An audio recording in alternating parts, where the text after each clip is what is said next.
الحمد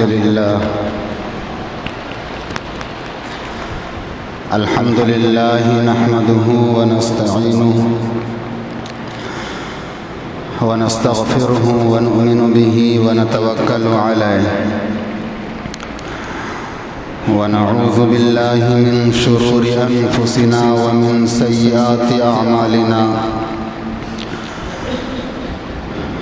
من يهده الله فلا مضل له ومن يضلله فلا هادي له ونشهد أن لا إله إلا الله وحده لا شريك له ونشهد أن سيدنا وسندنا ونبينا ومولانا محمدا عبده ورسوله أما بعد أعوذ بالله من الشيطان الرجيم بسم الله الرحمن الرحيم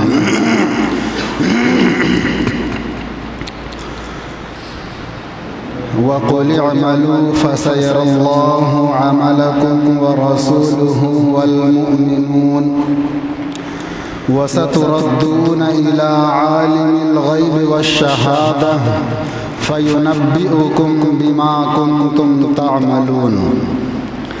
صدق الله مولانا العظيم وصدق رسوله النبي الكريم محترم حاضرین مسجد اور باہر سے آئے ہوئے مہمانان کرام،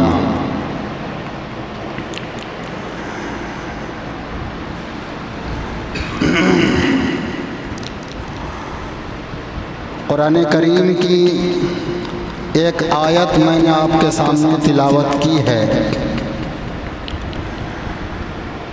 اس آیت کریمہ کے اندر اللہ رب العزت نے حضور صلی اللہ علیہ وسلم کو مخاطب کر کے کہا کہ اے نبی، آپ بتا دیجئے ایمان والوں کو وَقُلِ اعْمَلُوا فَسَيَرَى اللَّهُ عَمَلَكُمْ وَرَسُولُهُ وَالْمُؤْمِنُونَ۔ اے نبی، آپ بتا دیجئے، آپ سمجھا دیجئے، آپ سنا دیجئے ایمان والوں کو، کہہ دیجئے ایمان والوں کو کہ نیک عمل کرتے جائیں، اعملوا، نیک عمل کرتے رہیں۔ یہ اللہ رب العزت نے حکم دیا ایمان والوں کو۔ فَسَيَرَى اللَّهُ عَمَلَكُمْ وَرَسُولُهُ وَالْمُؤْمِنُونَ۔ نیک عمل کیوں کرنا ہے؟ تاکہ یہ نیک عمل دیکھیں اللہ اور اللہ کے رسول اور ایمان والے۔ وَسَتُرَدُّونَ إِلَىٰ عَالِمِ الْغَيْبِ وَالشَّهَادَةِ، اور عن قریب تم لوٹا دیے جاؤ گے اس ذات کی طرف، اِلَىٰ عَالِمِ الْغَيْبِ وَالشَّهَادَةِ، جو ہر چھپی ہوئی چیزوں کو اور ہر ظاہر چیزوں کو جاننے والا ہے۔ فَيُنَبِّئُكُمْ بِمَا كُنْتُمْ تَعْمَلُونَ، جب تم اس کی طرف لوٹا دیے جاؤ گے پھر وہ تمہیں آگاہ کر دے گا، بتا دے گا کہ تم دنیا کے اندر کیا کیا کام کرتے تھے، کیا عمل کرتے تھے۔ اس آیت کریمہ کی تفسیر میں ایک مرتبہ حضور صلی اللہ علیہ وسلم صحابہ کرام کو بیٹھا کر سمجھا رہے تھے۔ ایک مثال حضور نے پیش کی۔ حضور نے کہا کہ میں تم سب کو آج ایک واقعہ سناتا ہوں، ایک مثال پیش کرتا ہوں تاکہ تم سب کو اس دنیا کی حقیقت کا علم ہو جائے، تمہیں معلوم ہو جائے کہ یہ دنیا انسان کے ساتھ کتنی با وفا ہے اور کتنی بے وفا ہے۔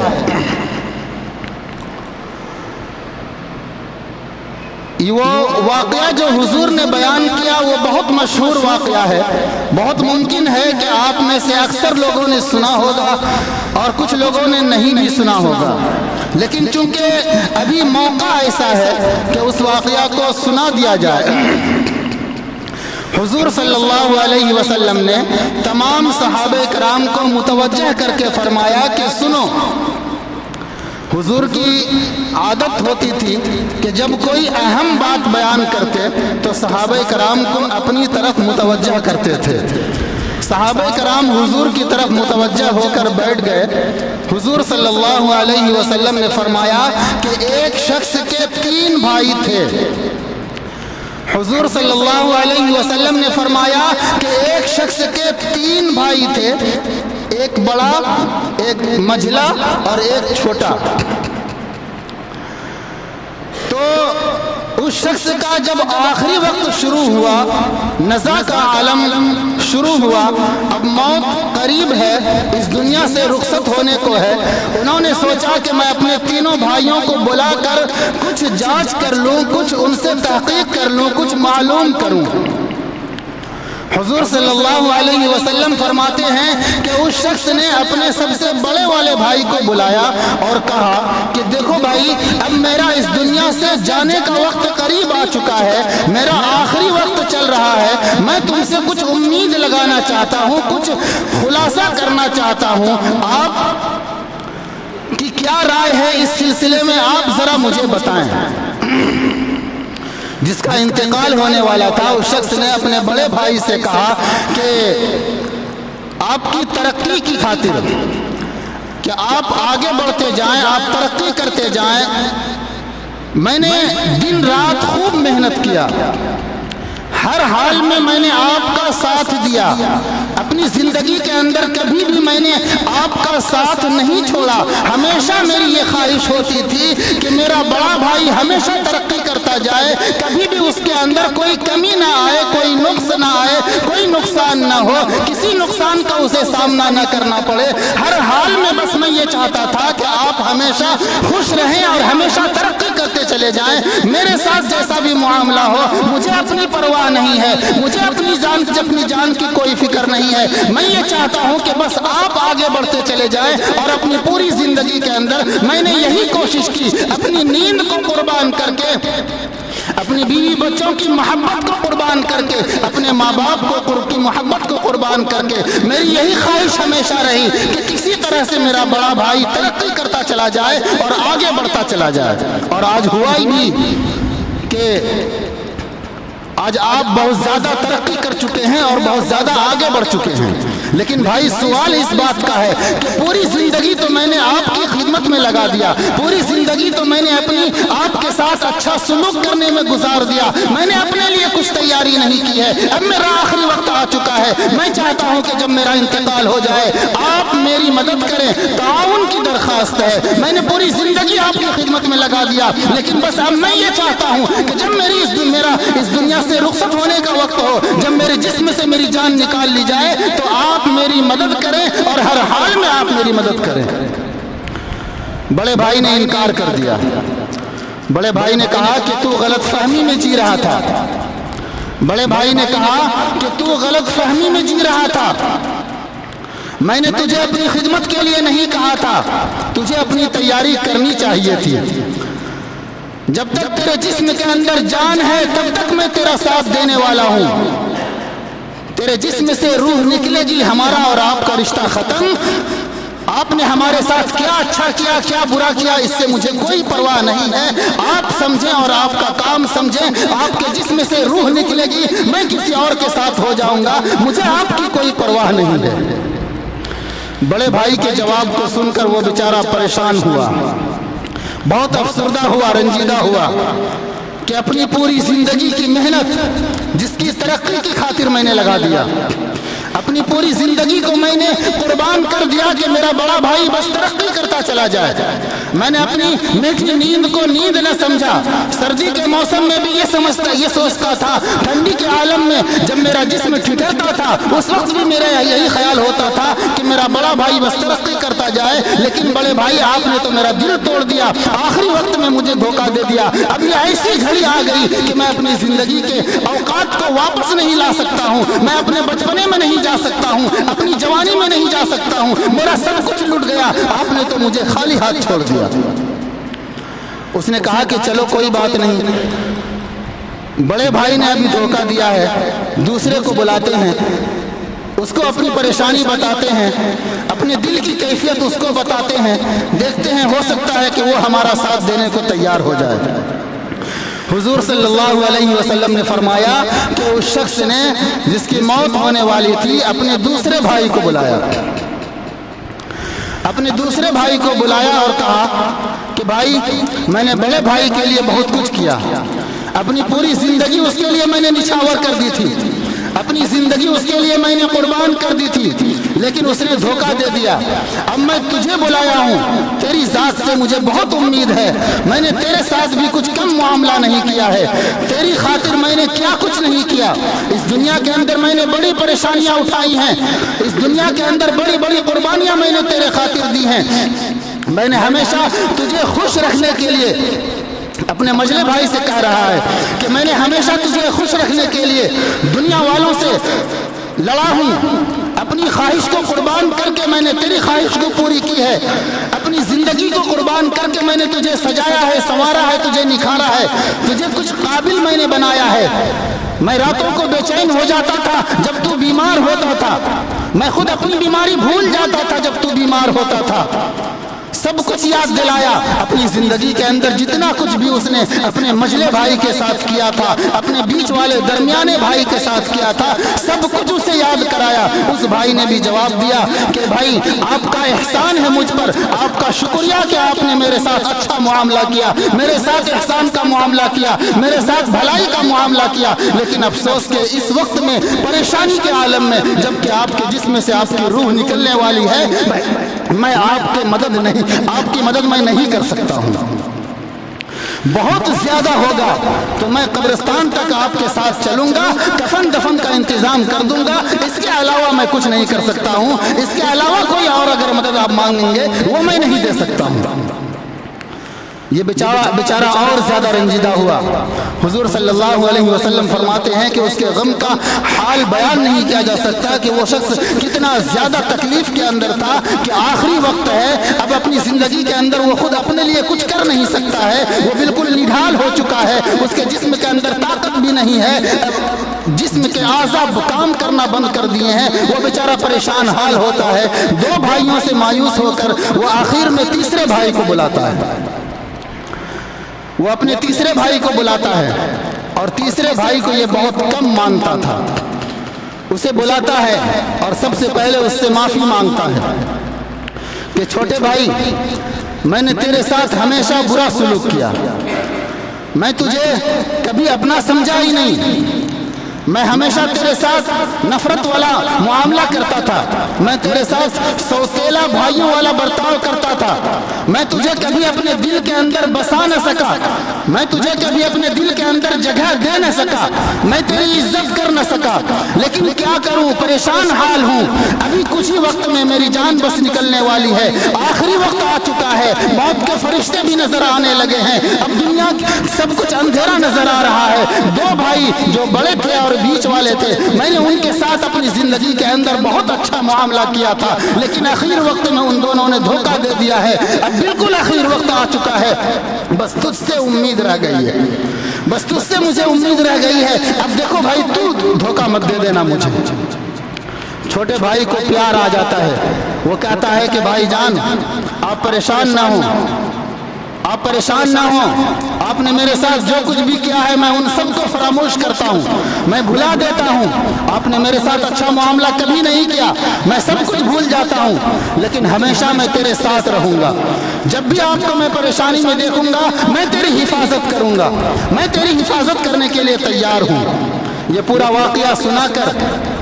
حضور صلی اللہ علیہ وسلم نے صحابہ کرام سے پوچھا کہ یہ تینوں بھائی کون لوگ ہیں؟ صحابہ کرام سے پوچھا کہ یہ تینوں بھائی جن کا واقعہ ابھی تمہارے سامنے بیان کیا گیا، یہ تینوں کون ہیں؟ صحابہ کرام نے کہا کہ اللہ و رسول عالم، اللہ اور اللہ کے رسول بہتر جانتے ہیں، اے اللہ کے رسول آپ ہی بتا دیجئے، مجھے علم نہیں ہے کہ یہ تینوں بھائی کون لوگ ہیں۔ حضور صلی اللہ علیہ وسلم نے فرمایا کہ توجہ سے سنو، غور سے سنو، زندگی کا خلاصہ اسی کے اندر ہے۔ سب سے بڑے بھائی جس کو اس نے سب سے پہلے بلایا اپنے پاس اور بہت امید لگائے ہوئے تھا، وہ بڑا بھائی وہ مال و دولت ہے اور روپیہ پیسہ، زمین جائیداد، سونا چاندی اور کھیتی باڑی ہے، جن کو آگے بڑھانے کے لیے، جن کی ترقی کے لیے انہوں نے اپنی آسائش کو بھلا دیا، اپنے ماں باپ کے پیار سے دور رہا، بیوی بچوں کی محبت سے دور رہا، اپنے محبوب وطن کو بھی چھوڑا، مال و دولت کی خاطر اپنی پیاری نیند کو بھی قربان کیا، مال و دولت میں کس طرح ترقی کرتا جائے اس کے لیے اس نے اپنی جان کو جان نہیں سمجھا، ہر روز بس یہی کوشش رہتی تھی کہ آج میں اچھا سے عمدہ مال کما لوں، زیادہ سے زیادہ مال کما لوں تاکہ بقیہ کی زندگی میری آسائش کے ساتھ آرام کے ساتھ گزرے، لیکن ایسا ہوا نہیں، اس کی پوری زندگی کے اندر کبھی ایک لمحے کے لیے بھی آرام نہیں ملا، اور اس کا آخری وقت آ گیا جب اس نے مال کو بلایا اور کہا کہ اب میرا آخری وقت آ چکا ہے، کیا تم آگے کے راستے میں میرے ساتھ رہو گے یا نہیں رہو گے؟ تو مال نے جواب دیا کہ نہیں، میرا اور تیرا رشتہ تو بس یہیں تک ہے، تیرے جسم سے روح نکلے گی اور میرا تعلق کسی اور سے ہو جائے گا، میرے جسم سے روح نکلے گی اور میرا تعلق ختم ہو جائے گا، میرا رشتہ کسی اور سے جڑ جائے گا۔ دوسرے بھائی، اس سے مراد بیوی بچے آل اولاد رشتہ دار اہل و عیال احباب دوست ساتھ میں اٹھنے بیٹھنے والے تھے، رشتہ داروں کو بلایا، بیوی بچوں کو بلایا تو اس نے بھی یہی جواب دیا کہ میں زیادہ سے زیادہ آپ کو قبرستان تک پہنچا سکتا ہوں، قبر کے اندر کیا معاملہ ہوگا اس سے مجھے کوئی پرواہ نہیں ہے۔ حضور فرماتے ہیں کہ اس شخص نے اسے سب کچھ یاد دلایا تھا کہ اپنی زندگی کے اندر کیسی کیسی قربانیاں دی تھی میں نے تیری خاطر، اپنی بیوی بچوں کو خوش کرنے کے لیے، رشتہ دار دوست و احباب کو خوش کرنے کے لیے کیا کچھ نہیں کیا تھا،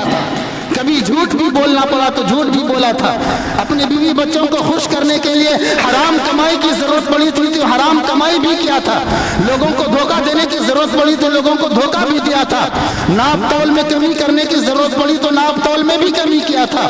سودے بازی کے اندر بھی دھوکہ دیا تھا، لیکن آخر وقت میں یہ رشتہ دار بھی قبر کے اندر دفنا کر منو مٹی کے نیچے دبا کر چھوڑ کر تنہا چلے آئے۔ حضور نے فرمایا کہ جب اس نے آخر میں بلایا چھوٹے والے بھائی کو، وہ کون تھے؟ صحابہ نے کہا کہ حضور یہ بھی آپ ہی بتا دیں۔ حضور صلی اللہ علیہ وسلم نے فرمایا کہ یہ چھوٹا بھائی اس کا نیک عمل تھا جو اپنی زندگی کے اندر وہ کبھی کبھی کیا کرتا تھا، اور وہ بھی دل لگی کے ساتھ اور دل جمی کے ساتھ نہیں کیا کرتا تھا، اسی وجہ سے اس نے پہلے معافی مانگی چھوٹے بھائی سے اور کہا کہ میرے چھوٹے بھائی میں آپ سے بہت زیادہ شرمندہ ہوں، میں نے اپنی زندگی کے اندر کبھی تجھے موقع نہیں دیا، میں نے کبھی اپنا وقت تجھے نہیں دیا، کبھی میں ہاتھ باندھ کر 2 رکعت کے لیے کھڑا بھی ہوا تو میرے دل و دماغ کے اندر میرے بزنس کے حساب و کتاب چل رہے تھے، سجدے میں ہوتا تھا تو گھر کا خیال رہتا تھا، میں قیام کی حالت میں ہوتا تھا تو بیوی بچوں کی محبت یاد آتی تھی، میں نے کبھی اخلاص کے ساتھ تجھے اپنے دل کے اندر جگہ ہی نہیں دیا، لیکن اس کے باوجود تو میرے ساتھ تیار ہو گیا جانے کو۔ حضور نے فرمایا کہ یہی نیک عمل، یہی چھوٹا بھائی انسان کے ساتھ قبر تک جائے گا اور قبر کے بعد آخرت تک جائے گا، اور اگر گناہ کم ہوئے اور یہ نیکی غالب آ گئی تو اسے جنت میں بھی پہنچایا جائے گا۔ اس حدیث کا خلاصہ یہی ہے کہ انسان اپنی زندگی کو نیک عمل سے سنوارتا رہے، انسان اپنی زندگی کے اندر نیک عمل کرتا رہے، رشتہ دار، بیوی بچے، آل و اولاد اور ماں باپ ہر ایک کے حقوق کو ادا کرنا ضروری ہے، ہر ایک سے محبت کرنی بھی ضروری ہے، مال و دولت کمانی بھی ضروری ہے، ورنہ زندگی جینا مشکل اور دوبھر ہو جائے گا، لیکن مال و دولت کی محبت میں آ کر، آل و اولاد اور بیوی کی محبت میں آ کر ہم قرآن کو نہیں چھوڑ سکتے، بیوی اور بچوں کی محبت میں آ کر ہم جھوٹ نہیں بول سکتے، بیوی اور بچوں کی محبت میں آ کر ہم نماز کو نہیں ٹھکرا سکتے، بیوی اور بچوں کی محبت میں آ کر ہم رسول اللہ کو ناراض نہیں کر سکتے، بیوی اور بچوں کی محبت میں آ کر ہم اللہ کو ناراض نہیں کر سکتے۔ یہ اپنی زندگی کا ایک پیشہ اہم مشغلہ ہونا چاہیے۔ اپنی زندگی کے اندر 2 لوگوں کو کبھی ناراض مت کیجیے، اپنی پوری زندگی کے اندر 2 لوگوں کو کبھی ناراض مت کیجیے، 2 لوگوں کے علاوہ پوری دنیا آپ سے ناراض ہو جائے کوئی پرواہ نہیں ہے، کوئی پرواہ نہیں ہے. یہ مت سوچیے کہ یہ دنیا والے کیا کہیں گے. دنیا والے تو بہت کچھ کہتے ہیں، لیکن آخر میں جب آپ کو قبر کے اندر دفن کر دیں گے تو منہا خلقناکم وفیہا نعیدکم ومنہا نخرجکم کہہ کر 3 مٹھی مٹی ڈالیں گے، اس سے زیادہ نہیں ڈالیں گے، اور پوری زندگی کا احسان چکا کر واپس آ جائیں گے. اس سے زیادہ کچھ نہیں کریں گے. آپ کے رشتہ دار ہی کیوں نہ ہو، بہت زیادہ محبوب دوست کیوں نہ ہو، جس کے بنا آپ کی شام نہ کٹتی ہو، وہ بھی آج مٹی دے کر قبرستان سے واپس آ جائیں گے. وہ بھی کہیں گے کہ جلدی سے قبر کے اندر رکھو، دھوپ بڑی تیز ہو رہی ہے. وہ بھی کہیں گے کہ جلدی سے جنازہ پڑھا دو، دھوپ بہت تیز ہو رہی ہے، مجھ سے برداشت نہیں ہو رہا ہے. ہر ایک کو جلدی رہے گی قبر کے اندر پہنچانے کی. اسی وجہ سے حضور نے فرمایا کہ اپنی زندگی کے اندر نیک عمل کرتے رہو، اپنی زندگی کو نیکیوں سے سنوارتے رہو، بناتے رہو. اس حدیث کا خلاصہ یہی ہے میرے بھائی کہ اپنی زندگی کے اندر اپنی قبر کو خود روشن کرنا ہے. اپنی زندگی کے اندر ایسے سامان تیار کرنے ہیں جو قبر کے اندر عذاب قبر سے آپ کو بچا سکے. حضور نے صاف طور پر فرما دیا کہ قبر جنت کے باغوں میں سے ایک باغ ہے یا جہنم کے گڑھوں میں سے ایک گڑھا ہے. اب ہمیں فیصلہ کرنا ہے کہ اپنی قبر کو ہم کیا بناتے ہیں. جنت کا باغ بناتے ہیں، جنت کا ایک ٹکڑا بناتے ہیں، یا جہنم کا ایک گڑھا بناتے ہیں. یہ فیصلہ ہمیں خود کرنا ہے. بیوی بچوں سے محبت ضروری ہے، ان کے لیے حلال رزق کا انتظام کرنا ضروری ہے، لیکن اپنی آخرت کو سنوارنا بھی ضروری ہے. اپنی آخرت کو سنوارنا اور بنانا بھی ضروری ہے. یہ آل و اولاد بیوی بچے قبر کے اندر سانپ اور بچھو سے، قبر کے عذاب سے، جب قبر کے اندر آگ کا بستر بچھا دیا جائے گا اس سے حفاظت کے لیے یہ لوگ نہیں آئیں گے. جیسا کہ ابھی آپ نے واقعہ سنا حدیث کے اندر کہ کوئی دم ٹوٹتے ہی ساتھ چھوڑ جائے گا اور کوئی قبر کے اندر منو بھر مٹی کے نیچے دبا کر آپ کا ساتھ چھوڑ دے گا. آپ کے ساتھ رہنے والی چیز جو ہے وہ نیکی ہے، عمل صالح ہے. ایک حدیث کے اندر آتا ہے کہ ایک انسان کو جب دفن کر دیا جائے گا، جب ایک انسان کو دفن کر دیا جائے گا قبر کے اندر انتہائی خوفناک منظر ہوگا. چاروں طرف سے کیڑے مکوڑے سانپ بچھو نکلیں گے. قبر کا عذاب ان کی طرف آگے بڑھے گا کیونکہ ہر انسان کے پاس گناہ بھی ہے اور نیکیاں بھی ہیں. تو قبر کا عذاب اسے عذاب دینے کے لیے آگے بڑھے گا. اگر اس کے پاس نیکیاں ہیں، قرآن کی تلاوت ہے، ذکر و اذکار ہے، نماز ہے، حج ہے، روزہ ہے، زکوٰۃ ہے، تسبیحات وغیرہ ہیں، تو وہ عذاب قبر سے اس کی حفاظت کے لیے مردے کو چاروں طرف سے گھیر لیں گے اور اسے عذاب نہیں دینے دیں گے. بات سمجھ میں آ رہی ہے؟ اس لیے یہ کوشش کریں کہ اپنی زندگی کے اندر ہمیشہ نیک کام کرتے رہیں، دولت خوب کمائیں لیکن حلال طریقے سے. اپنے بیوی بچوں کی محبت میں آ کر حرام کی طرف نہ بڑھ جائیں. اللہ فرماتا ہے وَمَا مِن دَابَّةٍ إِلَّا عَلَى اللَّهِ رِزْقُهَا. زمین پر جتنی بھی مخلوق ہے سب کے رزق کی ذمہ داری اللہ کہتا ہے کہ میں نے لے رکھی ہے،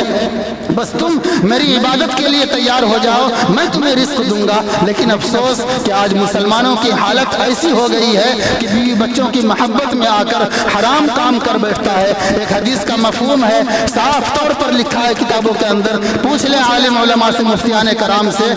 کہ یہی بچے جن کے لیے ہم حرام کماتے ہیں، یہی بچے جن کے لیے ہم جھوٹ بولتے ہیں، یہی آل و اولاد جن کے لیے ہم دوسروں کو دھوکہ دیتے ہیں، ڈنڈیاں بھی مارتے ہیں، قیامت کے دن اللہ سے انصاف مانگیں گے کہ اے اللہ میں نے اپنے والدین سے حرام رزق کا مطالبہ نہیں کیا تھا، انہوں نے حرام رزق کے ذریعے میری پرورش کی ہے، مجھے انصاف چاہیے، مجھے انصاف چاہیے. اللہ رب العزت اس کے والدین کو جہنم میں بھیج دیں گے. اس لیے رزق کا انتظام کیجئے لیکن حلال طریقے سے. پریشانیاں ضرور آئیں گی لیکن آخرت کی پریشانی سے اس دنیا کی پریشانی آسان ہے. اللہ تعالیٰ کہنے سننے سے زیادہ عمل کی توفیق عطا فرمائے. وآخر دعوانا الحمدللہ رب العالمین. جو لوگ سنت نہیں پڑھے ہیں سنت پڑھ لیجئے.